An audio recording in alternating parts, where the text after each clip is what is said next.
Notice ଦେଇଛନ୍ତି ସେମାନଙ୍କୁ ଏ ପର୍ଯ୍ୟନ୍ତ କୁହାଯାଇନି ଏବଂ ଜମି ଜମି ସେମାନଙ୍କୁ ଦିଆଯାଇନି। ସେମାନଙ୍କୁ 2006 ବଦଳରେ 2013 ପଲିସି ଅନୁସାରେ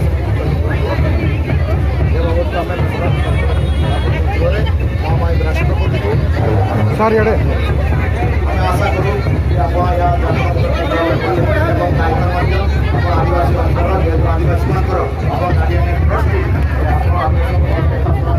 ଆପଣ ଉଚିତ ନ୍ୟାୟ ଦେବା ବୋଲି ଆମେ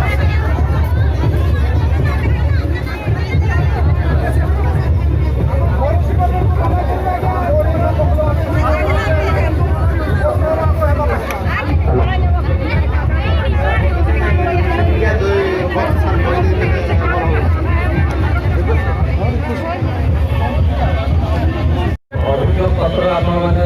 ପ୍ରଦାନ କରିଛନ୍ତି। ମୁଁ ତାକୁ ଗ୍ରହଣ କଲି ଏବଂ ମାନ୍ୟବର ପ୍ରେସିଡେଣ୍ଟଙ୍କ ପାଖରେ ଯେମିତି ପିଟିସନ୍ ବା ଅଭିଯୋଗ ପତ୍ର ପହଞ୍ଚିବ ତାର ବ୍ୟବସ୍ଥା କରିବି ଏବଂ